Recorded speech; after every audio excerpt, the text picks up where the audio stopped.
Dédicace spéciale au peuple ami des Africains, le peuple russe.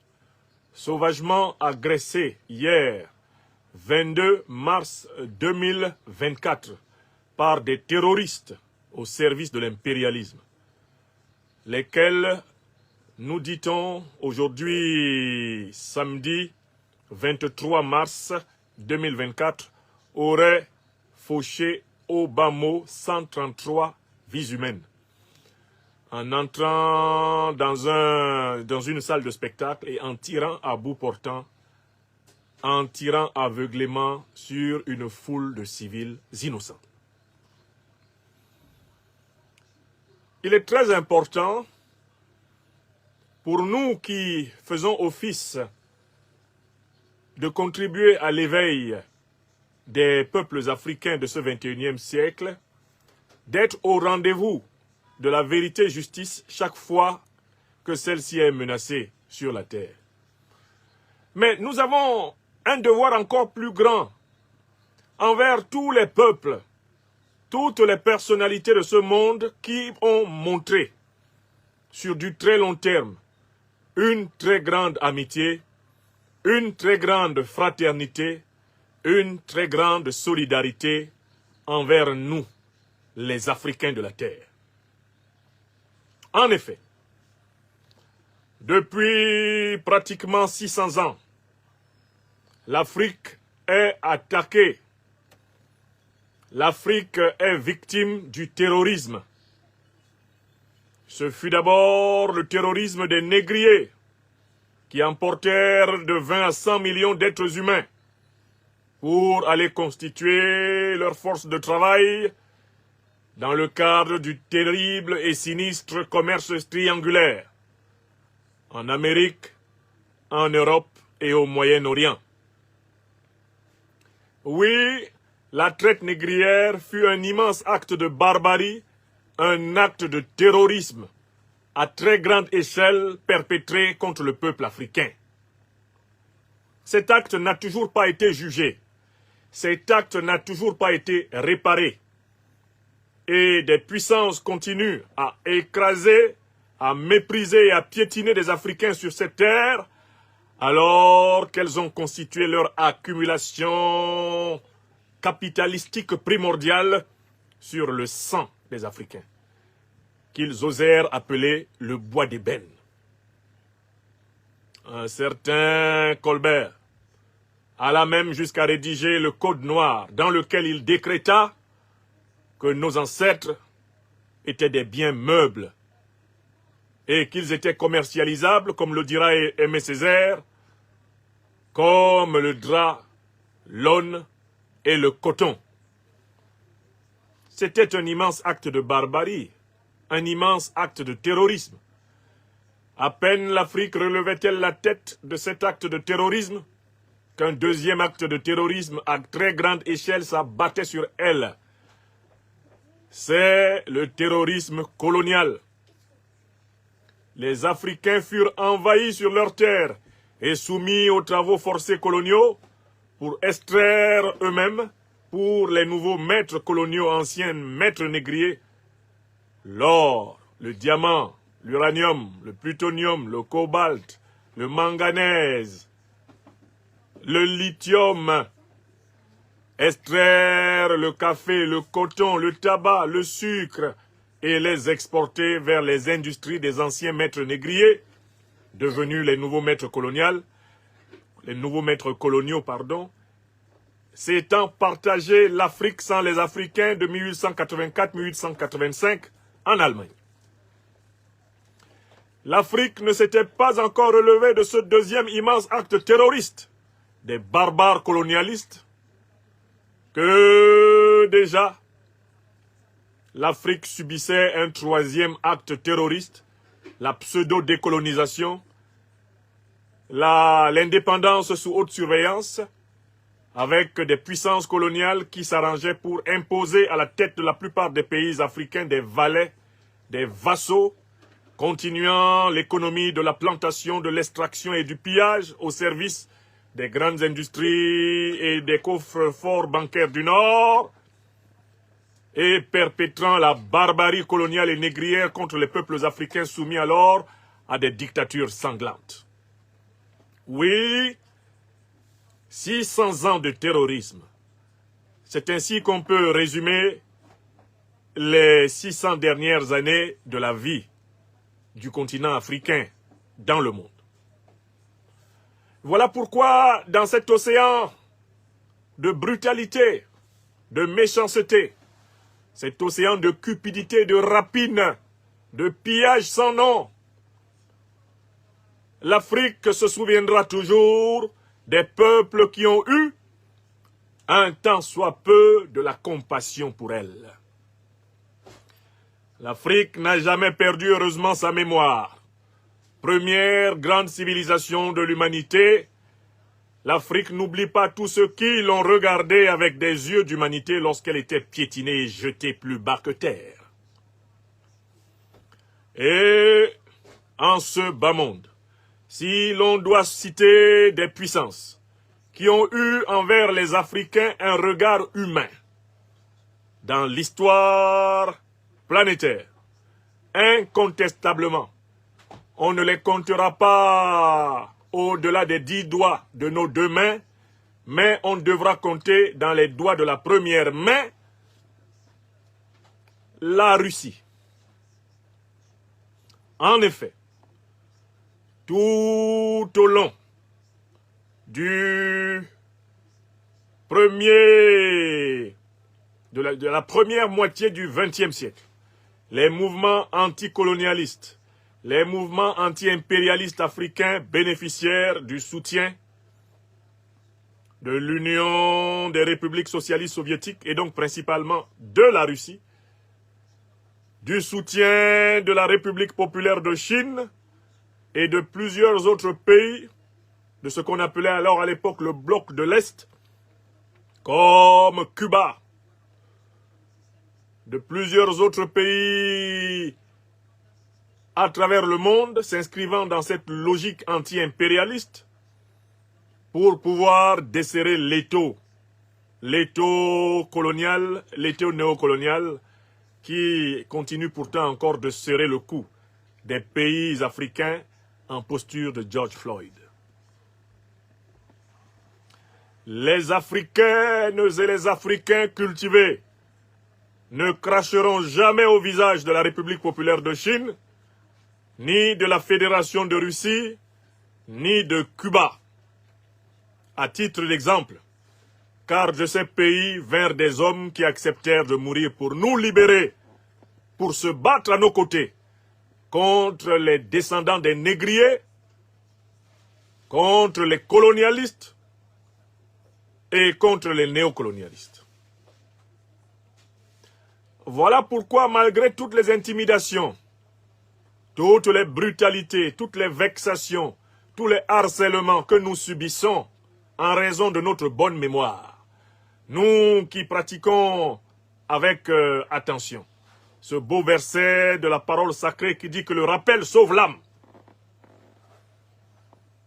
On a beau nous torturer et essayer de nous tromper, nous savons que lorsque l'Afrique s'est retrouvée au fond du trou,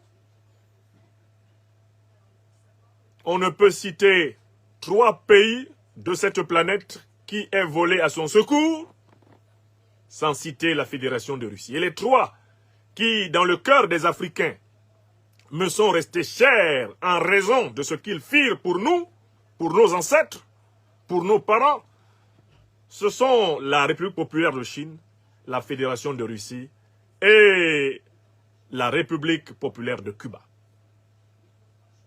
Incontestablement, sur le terrain d'Algérie et d'Égypte, dans les batailles du Cameroun, du Mozambique, de la Guinée-Bissau, de la Guinée-Conakry, dans les batailles de l'AOF comme de l'AEF, dans les batailles de l'Angola, avec la célèbre confrontation de Cuito-Cuanavale, où le mouvement populaire pour la libération de l'Angola devait faire reculer l'UNITA et ses maîtres impérialistes occidentaux et sud-africains, dans les batailles du Frélimo, front de libération du Mozambique du camarade Samora Machel, dans les grandes batailles de Tanzanie avec le camarade Julius Nyerere, dans les batailles émancipatrices du Ghana, avec le Sarajevo Francis Kofi Kwame Nkrumah, l'Afrique cultivée, l'Afrique mémorielle, l'Afrique disciplinée et rigoureuse, celle qui a vu les Boganda, les Sankara, celle qui a vu les Amilcar Cabral, les Kadhafi, les Gamal Abdel Nasser, celle qui a vu Agostinho Neto, Nelson Mandela, l'Afrique qui connaît Sam Nujoma, l'Afrique qui connaît Samora Machel, Patrice Lumumba, l'Afrique qui connaît Ruben Oumniobe, l'Afrique qui connaît Ernest Wandje, Félix Moumié, Castor Osende Afana, l'Afrique qui connaît par cœur Modibo Keïta, l'Afrique qui connaît Mamadou Dia. Cette Afrique n'oubliera jamais la fraternité des Chinois de la République populaire, des Russes de l'Union soviétique et des Cubains. Je me souviens avec beaucoup d'émotion d'une intervention célèbre du président Nelson Rolihlahla Mandela lors d'une émission aux États-Unis, où il était interrogé par un journaliste américain impertinent, lui disant « Monsieur Mandela, à peine sorti de prison, vous vous précipitez pour aller saluer des dirigeants de pays que nous considérons, nous, les grands démocrates occidentaux, comme des dictatures. Vous allez saluer Fidel Castro, Kadhafi, vous allez saluer des gens comme... je crois qu'à l'époque c'était Hu Jintao ou Xi Jinping. Non, c'était Hu Jintao peut-être, quand Mandela était encore là. Vous allez saluer des gens comme ça, vous faites le tour de tout ce que nous considérons en Iran, au Venezuela. Vous allez saluer Yasser Arafat, tout ce que nous avons catégorisé terroristes. Vous allez les saluer, mais vous n'honorez pas l'esprit de la démocratie dont nous sommes, nous, Américains, les parangons. Nelson Mandela fit une réponse qui restera célèbre et qui peut être répétée tous les jours par chaque Africaine et chaque Africain éveillé. Et par tout homme qui a un quelconque amour pour la vérité et la justice. Il dit ceci, il y a une erreur assez récurrente que beaucoup commettent. C'est de penser que tous leurs ennemis doivent nécessairement être nos ennemis. Et que nous, Africains, devons déterminer nos relations internationales en fonction de leurs intérêts à eux, et non pas en fonction de nos intérêts à nous. Mandela d'ajouter, mais vous devez savoir que moi, je suis allé vers eux parce que quand je n'étais rien, quand j'étais dans la nuit de la fosse aux lions, du régime criminel de l'apartheid en Afrique du Sud, où j'ai été pendant 27 ans incarcéré, plusieurs fois condamné à mort et interdit d'entrer au territoire des États-Unis d'Amérique au motif que j'étais terroriste parce que je me battais pour la libération de mon peuple, eh bien, notez ceci. Ceux qui m'ont aidé, c'est Yasser Arafat, c'est Muammar Kadhafi, c'est Fidel Castro, ce sont les dirigeants de l'Union soviétique, les dirigeants de la République populaire de Chine, c'est ceux-là même que vous maudissez. Ce sont ceux-là qui m'ont aidé. Et Mandela ajouta, ils ne m'ont pas simplement aidé en parole. Ils nous ont donné les moyens de nous battre contre ceux qui nous étranglaient. Ils nous ont aidés en actes et en moyens effectifs. Donc lorsque moi, Mandela, je sors de prison et que je dois aller dire merci, je ne demande la permission à personne. Je vais dire merci à ceux qui ont vraiment été bons envers moi et non pas à ceux que vous jugez mauvais de votre point de vue. La réponse de Mandela déclencha un tonnerre d'applaudissements dans tout le hall où se déroulait cette émission populaire. Le journaliste américain fut humilié. Mandela concluant en très bon avocat sa plaidoirie par la formule « This is the position ». This is the position, c'est-à-dire voici donc la défense de ma thèse. Il faut donc, en ce samedi 23 mars 2024, sur la terre des hommes, tout Africain éveillé, regarde ce qui s'est passé en Russie. Et se demande, mais qu'est-ce qui s'est passé en Russie? Nous apprenons que des personnes civiles qui se préparaient ou étaient en train de participer à un concert de musique ont été assaillis par un groupe de tireurs armés jusqu'aux dents et que ceux-ci ont rafalé sans pitié dans le tas. Au bas mot, 133 morts à l'instant où je vous parle. Qui est allé tuer des civils russes à Moscou le 22 mars 2024? Aussitôt la nouvelle de cet attentat annoncé, les médias de part et d'autre ont voulu nous imposer une thèse. La première thèse qu'on a voulu nous imposer très rapidement à partir d'une affirmation sur un groupe Telegram. Et la thèse qui est actuellement martelée par tous les grands médias occidentaux. La thèse qui est répétée littéralement comme un mantra, qui est chantée obsessionnellement, la thèse qui est annonnée, c'est que l'attentat de Moscou a été commis par l'organisation terroriste de l'État islamique, qu'on appelle en anglais ISIS et en arabe Daesh. Si vous ouvrez n'importe quel grand média occidental, actuellement, c'est ce qu'ils sont en train de dire. Mais, il y a une autre thèse qui vient d'être prononcée par le président de la Fédération de Russie, Vladimirovitch Poutine. Dans l'allocution qu'il a délivrée ce samedi, j'ai été frappé par le fait que le président Poutine n'a pas cité une seule fois le mot islam. Il n'a pas évoqué une seule fois la religion. Autrement dit, le président Poutine ne partage pas la thèse des médias occidentaux mainstream. Le président Poutine, pour sa part, n'attribue pas l'attentat à une cause religieuse. Le président Poutine est allé jusqu'à dire et informer le monde entier que tous ceux qui ont tiré sur le peuple russe à Moscou ont été arrêtés. Les forces de sécurité russes ont été redoutablement efficaces pour repérer et arrêter tous les tireurs. Selon les analyses que révèle le discours du président Poutine, aucun tireur n'a échappé finalement aux forces de défense et de sécurité de la Russie. Mais il y a une deuxième information donnée par le président russe qui est hautement troublante au regard des conséquences implicites de cette information. Selon le président Vladimir Poutine, les 4 tireurs qui ont été arrêtés étaient en train de s'enfuir vers le territoire ukrainien, où une fenêtre leur aurait été préparée pour s'extirper du territoire russe où ils ont commis leur massacre. Autrement dit, le président russe Vladimir Poutine nous oriente plutôt vers la thèse que l'attaque de Moscou a été perpétrée par des hommes venus de l'Ukraine avec laquelle la Russie est en guerre. Qu'il s'agit donc, dans ce cas, d'un crime de guerre, d'un crime contre l'humanité, commis à l'intérieur du conflit russo-ukrainien. Il y a 2 thèses en présence.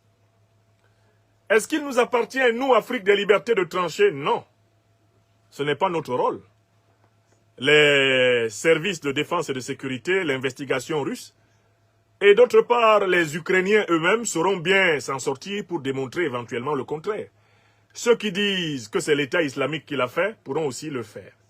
Mais l'Institut de l'Afrique des libertés que dirige votre serviteur a vocation à éclairer la lanterne des Africains. Moi, je voudrais verser au dossier une 3e thèse qui permettrait d'unifier littéralement les esprits et de clarifier ce qui semble échapper à beaucoup.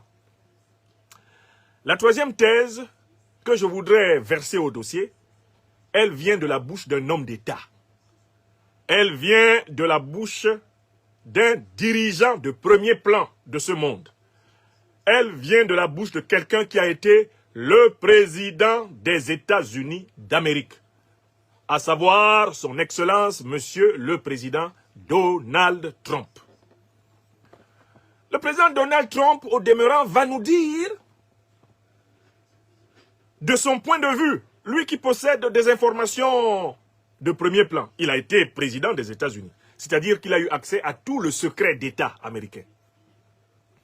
Nous allons lui donner la parole pour qu'il nous dise, à son avis, qui a créé l'État islamique. La fameuse organisation à laquelle l'Occident tout entier attribue l'attentat de Moscou. Nous allons donner la parole à l'ancien président américain afin qu'il nous dise qui a créé l'État islamique. Lui qui possède les archives, lui qui a lu tout le secret d'État américain, lui qui a accédé à tout ce que le FBI et la CIA savent quand il était président. Nous allons lui donner la parole pour qu'il verse au débat et éclaire les Africains sur la nature réelle de l'État islamique. Et nous conclurons en ne parlant que de l'aspect africain du problème. Comment nous, Africains, nous apprécions ce problème concernant notre sécurité en Afrique. C'est-à-dire que ce qui se passe en Russie, qu'est-ce que ça nous apprend? Parce que la Russie affirme une thèse, l'Ukraine et ses alliés occidentaux affirment une autre. Mais nous allons nous servir d'une révélation cruciale, c'est celle d'un ancien chef d'État américain. Il n'y a personne qui soit plus autorisé pour accuser aux États-Unis un autre chef d'État américain qu'un chef d'État américain. Parce que c'est une parole sacrée, c'est une parole extrême. C'est-à-dire que si ceux qui sont accusés estiment qu'ils ont été diffamés, ils ont une occasion toute belle de faire un procès à Trump et peut-être de le faire mettre en prison pour tout le restant de ses jours. Car Trump l'a dit publiquement. Oui, et l'Afrique des libertés, qui a à sa tête l'espère des preuves, a parfaitement vu ce que ça signifie pour l'Afrique. La révélation de Donald Trump. Nous sommes à l'ère du verseau, mes amis. Partagez cette émission. N'ayez pas peur. La vérité doit éclater. Elle ira même jusqu'à éclater les oreilles des sourds spirituels, les sourds d'esprit. Donc, je donne la parole au président Donald Trump et vous l'entendrez en mondovision. Et je vous demande de continuer à appuyer sur le pouce levé sous cette vidéo et à la partager parce que de toutes les façons, elle ne me procurera aucun droit d'auteur. Ils vont la faire censurer. Trop de vérité nous valent systématiquement des censures sur les vidéos qui, au contraire, sont faites pour vous éveiller. Donc, s'il vous plaît, ne me regardez pas comme on contemple un éléphant dans un palais de porcelaine. Soyez des acteurs de la vérité. Distribuez cette émission. Il faut que le monde entier ait vu et entendu en mondovision l'ancien président américain Donald Trump nous dire qui est le fondateur de l'État islamique. L'État islamique dont les grands médias occidentaux nous disent qu'il a perpétré l'attentat de Moscou du 22 mars 2024. Quand Donald Trump nous aura dit qui est le fondateur de l'État islamique, nous reviendrons donc nous demander en quoi les événements qui se déroulent en Afrique sont éclairés par cette révélation trumpienne. Vous comprenez la méthode? Le docteur des preuves est au travail. Je n'avance jamais sans preuve. Et je salue tous mes amis, les amis de l'Institut de l'Afrique des libertés qui m'ont rapidement acheminé la preuve. Ils me l'ont envoyé, certains m'ont même écrit depuis les États-Unis en disant « Docteur Proof, Docteur Proof, Docteur Proof, attention, attention, attention ». Nous avons en main une masterpiece. Nous avons une masterpiece. Une pièce, un chef-d'œuvre magistral. Mais nous-mêmes, on ne sait pas comment l'utiliser pour éveiller. Mais nous sentons qu'il y a là un gisement démonstratif. Nous te confions la chose. Car nous savons que quand tu as une preuve, tu sais la prouver. Tu sais l'éprouver. Bon, donc on donne la parole à M. Trump, sans plus tarder, puisqu'il a parlé. Donald Trump, ancien président des États-Unis. Mr. Trump, please tell us, who is the founder of the ISIS? Monsieur Trump, s'il vous plaît, dites-nous, qui est le fondateur de l'État islamique? Il va parler en anglais. Je vais traduire. Et la traduction existe également dans la vidéo, qui est déjà à votre disposition sur ma page YouTube, sur ma page Facebook, depuis hier. Vous avez cette vidéo à votre disposition. Et je constate que certains ne l'ont pas assez partagée. Il faut la partager. Car ce sont ces choses-là qui nous protègent des harcèlements, des accusations arbitraires, des menaces inutiles, alors que la vérité a déjà éclaté. Pourquoi voulez-vous flinguer le messager alors que le message est passé? Mais écoutez le message, laissez les messagers. Nous sommes à l'ère du Verseau. À l'ère du Verseau, la vérité est versée. Je donne donc la parole au président Donald Trump. L'homme dont on parle, Donald Trump. Qu'est-ce qu'il nous dit? Il nous dit ceci. Je le retrouve ici, je l'ai mis à votre disposition. Je l'ai mis à votre disposition il y a à peine... Voilà, hop. Je vais vous mettre le haut-parleur. Il y a un haut-parleur là, vous allez mieux l'entendre.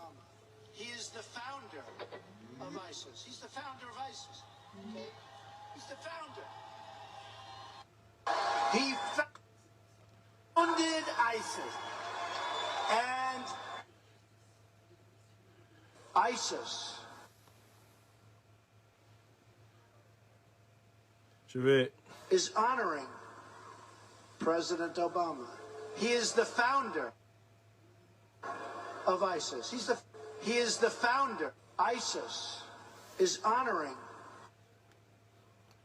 Je vais vous le trouver ISIS is dans une très belle version de lui-même. Who is the founder of ISIS? Bon, je le laisse d'abord couler comme ça et vous allez réécouter.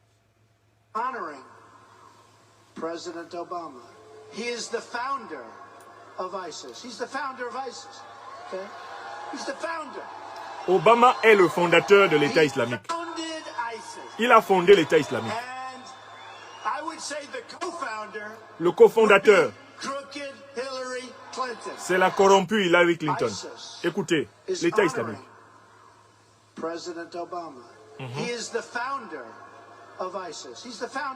Obama est le fondateur de l'État islamique. Il est le fondateur. Il a fondé l'État islamique. Le cofondateur, c'est la corrompue Hillary Clinton. L'État islamique. C'est Obama qui a fondé l'État islamique. C'est lui qui a fondé l'État islamique. Ok. C'est lui qui a fondé l'État islamique. Son cofondateur, voilà. L'homme qui vient de faire cette révélation s'appelle Donald Trump. Il est candidat à la future élection présidentielle américaine. Il dit que l'ancien président américain Barack Obama, qui a été à la tête de la campagne de l'OTAN pour bombarder la Libye, assassiner Kadhafi, armer l'État islamique et Al-Qaïda pour attaquer le Sahel, il dit qu'il est le fondateur de l'État islamique, c'est-à-dire de Daesh, c'est-à-dire de ce qu'on appelle ISIS. Et il ajoute que cette fondation d'Obama a été faite en compagnie de Madame Hillary Clinton, que le président Donald Trump décrit comme une corrompue. Voilà. Est-ce que c'est clair pour tout le monde là? Vous êtes plus de 4000 personnes en direct de cette émission sur YouTube. Vous êtes près de 1000 personnes en direct sur Facebook. Vous êtes près de 1000 personnes en direct sur TikTok et vous êtes près de 1000 personnes en direct sur Facebook. S'il vous plaît, partagez davantage cette émission. Vous, les plus de 4000 qui êtes sur YouTube, vous n'avez pas tous appuyé sur le pouce levé sous la vidéo. Et vous n'avez pas tous partagé l'émission. Pourtant, cette émission a pour but de mettre à la disposition de chacun les moyens de tenir un discours vrai sur la déstabilisation de la planète. Celui qui parle dans la vidéo que je vous ai fait écouter s'appelle Donald Trump. La vidéo est relayée par CNN. La vidéo est incontestable. Les propos de Donald Trump sont authentiques. J'ai été regarder la vidéo originale. Ça, c'est un. De deux, Donald Trump, en tant qu'ancien président des États-Unis, parle d'un sujet que seul un président des États-Unis peut parfaitement maîtriser. Car il a accès, pendant le temps de sa présidence, à toutes les informations secrètes détenues par le FBI, détenues par la CIA. il a accès à tous les dossiers secrets des États-Unis. D'ailleurs, Donald Trump a été poursuivi par les tribunaux américains pour avoir amené certains dossiers à son domicile et les avoir stockés dans sa cave. Donc Trump parle de ce qu'il sait. Voilà pourquoi depuis qu'il a dit cela, Obama ne lui a pas porté plainte pour diffamation. Hillary Clinton ne lui a pas porté plainte pour diffamation. Vous savez pourquoi? Parce que c'est vrai et qu'ils savent que Trump a les preuves de ce qu'il dit. Bon, maintenant, revenons à notre sujet principal, les attentats de Moscou. Et réexaminons la thèse de ceux qui nous disent que ces attentats ont été perpétrés par l'État islamique. Et faisons le raisonnement très simple. Mais si l'État islamique a été fondé par un président des États-Unis, mais quelle différence entre l'État islamique et l'impérialisme occidental? Je recommence la question. C'est la question que mes études de philosophie, et notamment de logique, m'obligent à poser. Si, comme le dit Donald Trump, l'État islamique est en réalité une organisation créée par des dirigeants américains, à quoi sert-il aux grands médias occidentaux de penser nous tromper en donnant l'impression que ce sont des musulmans qui ont attaqué la Russie, alors qu'on sait que la soi-disant organisation musulmane qui aurait attaqué la Russie n'est rien d'autre qu'une des créations d'Obama et de Clinton? Moi, j'ai mal au cœur pour la religion musulmane, la religion de mes frères et sœurs, nombreux dans ce monde. En plein mois de Ramadan, on a encore trouvé un moyen de salir l'islam. J'ai mal au cœur pour l'islam. Cette religion a trop souffert d'instrumentalisation. On fait tout pour utiliser le nom de l'islam derrière tous les faux coups. Je réfléchissais ce matin en disant finalement l'expression État islamique était un mot de passe pour justifier tous les faux coups. N'importe qui, possédant un compte Telegram, peut aller assassiner quelqu'un et dire l'État islamique a assassiné quelqu'un. Et il y aura des gens pour le croire. Or, l'État islamique, c'est le mot de passe de tous ceux qui ne veulent pas assumer leurs crimes. C'est juste un code en fait, pour tous ceux qui ne veulent pas assumer leurs crimes. Et des ennemis peuvent utiliser le nom de l'État islamique pour commettre de part et d'autre leurs crimes. Des gens qui sont opposés politiquement, socialement, économiquement. Chacun peut poser des actes et les attribuer à l'État islamique. Parce que de toutes les façons, même si l'État islamique dément, il y aura toujours la contradiction de l'État islamique qu'il lui reconnaît. Chacun peut utiliser la mascotte de l'État islamique pour justifier tout et n'importe quoi. Mais là, ce que Donald Trump nous dit jette un pavé dans la mare de la stratégie médiatique occidentale tout entière. Si un ancien président américain révèle que c'est un président américain qui a créé l'organisation de l'État islamique, alors tout change. Ça change tout. N'est-ce pas? Parce qu'à partir de là, on comprend donc que l'islam n'a rien à voir avec ce qui s'est passé à Moscou. Et on comprend pourquoi le président Poutine n'a pas parlé d'islam. Parce qu'il y a des musulmans russes qui sont actuellement en mois de Ramadan, qui sont en période de carême.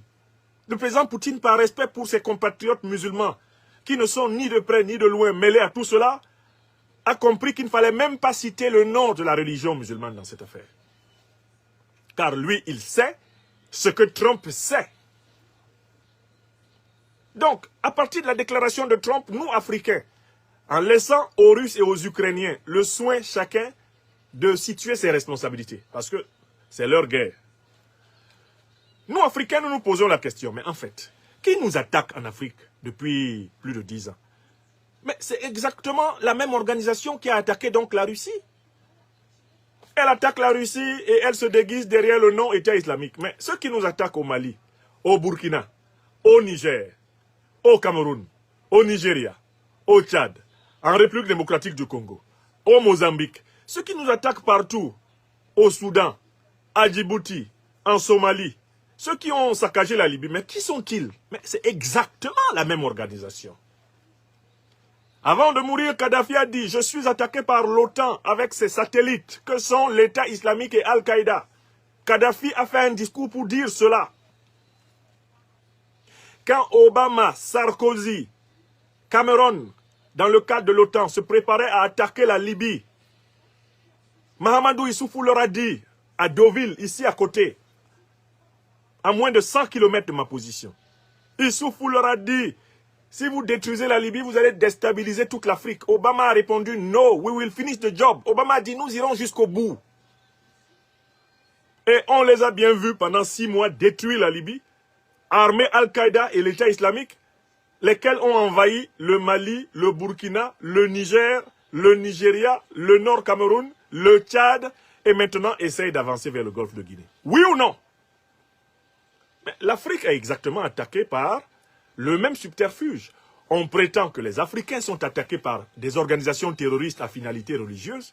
On a créé pour cela le concept de djihadiste pour enfumer les Africains et salir l'islam, alors que derrière cette prétendue djihadiste, il y a une organisation qui règne sur la planète par le chaos, qui utilise le nom des religions comme voile pour cacher sa stratégie de déstabilisation. En tout cas, nous, Africains, n'avons pas eu besoin qu'il y ait l'attentat de Moscou pour savoir que nous ne sommes pas attaqués par des soi-disant islamistes. Nous ne sommes pas attaqués par des soi-disant djihadistes. Nous sommes attaqués par des suppôts de l'OTAN qui ont été chargés de nous déstabiliser pour imposer le contrôle militaire, économique et politique du continent africain par l'Alliance occidentale, afin que celle-ci maintienne sa mainmise sur l'or, le manganèse, le pétrole, le cobalt, l'uranium, le lithium, le coltan, le bois, le tabac, les richesses faramineuses de la terre africaine. Ça, on n'a pas eu besoin des événements du 22 mars à Moscou pour le savoir. Mais, comme le dit le président Abdourahmane Tiani, s'inspirant du divin Coran, qui est juste là derrière moi, le rappel sauve l'âme. Le rappel sauve l'âme. Vous voyez donc ce que je vous dis depuis plusieurs années? Qui peut se tenir devant vous, qui écoutez mes conférences depuis plusieurs années, et vous dire encore que nous sommes attaqués par des islamistes, nous sommes attaqués par des djihadistes, nous sommes attaqués par des gens qui veulent que nous soyons musulmans? Qui peut encore vous dire ça? Donald Trump a cassé la baraque à Washington. C'est fini. Donald Trump a cassé la baraque. Alors nous sommes ici, nous sommes menacés tous les jours pour les petites vérités que nous disons sur la base de faits établis. Aujourd'hui, un président américain, un dirigeant américain de premier plan, qui pourrait d'ailleurs être réélu à la prochaine élection présidentielle américaine, nous révèle que c'est son homologue, le président américain Obama, qui a créé, qui a fondé l'État islamique. Et quand on fait une enquête sur Al-Qaïda, on sait que Al-Qaïda a été créé dans les années 80 par la CIA pour combattre les communistes en Afghanistan. Ça, on le sait. C'est documenté. J'ai les livres des grands chercheurs américains, des essayistes américains, Peter Hoekstra, par exemple, qui a écrit The Architects of Disaster. Et Peter Hoekstra explique déjà la responsabilité américaine dans la création de la CIA, d'Al-Qaïda dans les années 80. De nombreux chercheurs américains sont d'accord là-dessus. Les deux organisations terroristes sont une émanation des services occidentaux. Mais voilà ce que vient de dire Donald Trump. Donc ne me dérangez pas, moi. Vous voyez, moi par exemple, là, il me harcèle de toutes les façons possibles, alors que la vérité a déjà éclaté. Donald Trump l'a dit. Qui viendra se mettre devant Franklin Yamsi au Cameroun et dire, vous avez dit que l'État islamique est une organisation terroriste créée par l'ancien président américain. C'est moi qui ai dit ça. C'est un ancien président américain qui nous a informés. Moi, mon péché mignon, c'est que je cherche l'information exacte. Parce que je suis le docteur des preuves au service de l'Afrique. Doctor Proof, this is my name. Le docteur des preuves. Et maintenant, mes amis sur tous les 5 continents, quand ils tombent sur une bonne preuve, ils cherchent mon Telegram, ils cherchent mon WhatsApp, ils cherchent mon email, ils cherchent mon téléphone. On dit docteur des preuves, prends encore. C'est toi qui sais comment on travaille avec ça. Donc nous, Africains, est-ce que nous avons attendu l'attentat de Moscou du 22 mars 2024 pour savoir qui nous attaque? Nous le savions, oui ou non? Est-ce que nous nous sommes trompés? Est-ce que nous avons menti quand nous avons dit depuis longtemps il n'y a pas de djihadisme en Afrique, il n'y a pas d'islamisme en Afrique, il y a des terroristes au service de l'impérialisme? Avons-nous, de près ou de loin, diffamé quelqu'un? Non. Nous avons simplement relaté les faits. Nous avons relaté les faits. Donc je ne suis pas du tout surpris de la du calme avec lequel le président Poutine n'a pas évoqué la piste islamiste. On a tout fait pour trouver un pays lointain, un pays musulman d'où viendraient les terroristes. On nous montre même carrément maintenant leur passeport. C'est-à-dire qu'on avait préparé leur passeport avant qu'ils mènent l'opération, en sachant que si on les arrête, on va les publier. Comment les passeports des terroristes se retrouvent-ils entre les mains des médias occidentaux s'ils ne les avaient pas avant? That is the question. Ils publient les passeports. Quel terroriste sérieux peut aller attaquer en ayant son passeport sur lui? Un passeport à son nom, au nom de son pays d'origine. Ça c'est quel terroriste ça? Ça veut dire donc que l'identité de ces personnes était connue avant leur passage à l'acte. C'est ce que ça veut dire. Et on veut absolument nous orienter vers le Tadjikistan, loin, loin, loin, loin. Loin de quoi? Mais loin du champ de bataille. C'est exactement ce qu'on nous fait en Afrique. On nous dit que oh, c'est Al-Qaïda, c'est l'État islamique, ils viennent d'Afghanistan, ils viennent du Moyen-Orient. Pourtant, ceux qui leur donnent du renseignement, ceux qui leur donnent des armes, ceux qui leur donnent de l'argent, ils sont là devant nous. Ils sont là devant nous et ils se permettent d'avoir des conseillers militaires à l'intérieur de nos armées. Supposés nous aider à combattre les terroristes avec lesquels ils sont en relation et dont ils font la promotion médiatique. La vérité a éclaté. Nos parents assassinés depuis plusieurs décennies, eh bien, justice leur sera rendue. Justice est en train d'être rendue à toutes les victimes du terrorisme en Afrique, à travers les révélations qui s'enchaînent. Et c'est cela que je voulais partager avec chacune et chacun d'entre vous avant de conclure. En disant et en renouvelant mes condoléances et mon soutien au peuple russe. En souhaitant que les autorités russes fassent preuve de sang-froid, fassent preuve de lucidité dans la restauration de la paix et de la sécurité pour leur peuple et dans le traitement de ce crime abominable contre l'humanité russe. À partir du moment où les dirigeants russes ont souvent eu de la compassion pour l'Afrique, victime du terrorisme négrier, l'Afrique victime du terrorisme colonial, l'Afrique victime du terrorisme néocolonial et impérialiste, incontestablement, nous devons de faire preuve de reconnaissance et de gratitude pour la compréhension dont les dirigeants successifs de la Russie ont fait preuve envers l'Afrique dans ces moments les plus difficiles. Et il est hors de question que nous ne soyons pas là pour présenter nos condoléances, notre fraternité en toute humanité au peuple russe aujourd'hui blessé. Parce que quand l'Afrique s'est retrouvée au fond du trou, la Chine, la Russie et Cuba faisaient partie des rares pays de cette planète où des Africains pouvaient trouver un mouchoir pour essuyer leurs larmes et des compagnons pour faire reculer leurs agresseurs. Voilà pourquoi, en toute honnêteté, en toute humanité, sans nous immiscer dans le conflit russo-ukrainien, nous devons, nous qui sommes des hommes et des femmes reconnaissants, de dire nos condoléances au peuple russe. Nous les avons écrites, nous les avons dites et nous les proclamons. Alors, bien sûr, les véritables condoléances sont les condoléances sincères.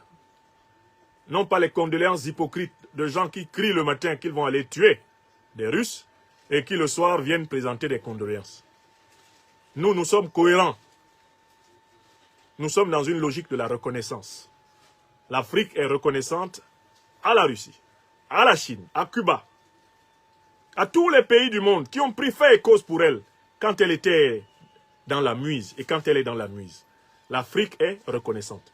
Et je salue tous les dirigeants africains authentiques, pas les voyous qui écrivent facilement des lettres de félicitations du bout des lèvres.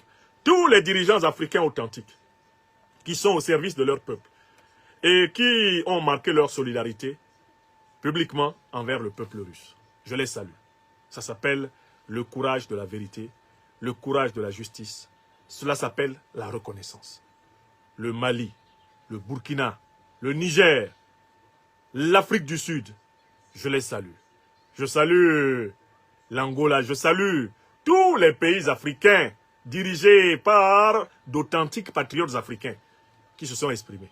Bien sûr, il y a un conglomérat d'hypocrites en Europe, en Amérique, en Afrique et en Asie, qui eux aussi se sont fendus d'un communiqué de condoléances dans lequel on voit très bien le cynisme et la joie à peine réprimée de voir le sang du peuple russe couler, le sang des innocents versé. À chacun la responsabilité de son hypocrisie, de son cynisme, de ses contradictions. Nous, Africains, Africaines éveillées de la planète, nous savons dire merci à ceux qui ont été bons envers nous. Quand le siècle était vinaigreux, fielleux, quand le siècle nous était amer. Et il est hors de question que parce qu'on nous intimide à gauche et à droite, nous ne soyons pas là pour leur dire, comme on dit chez nous à Abidjan, Yako, chez nous à Douala, Asia. Yako, Russie, pays frère, pays ami. Yako à toutes les familles de ceux qui ont perdu la vie et des blessés. Asia, Asia, Asia.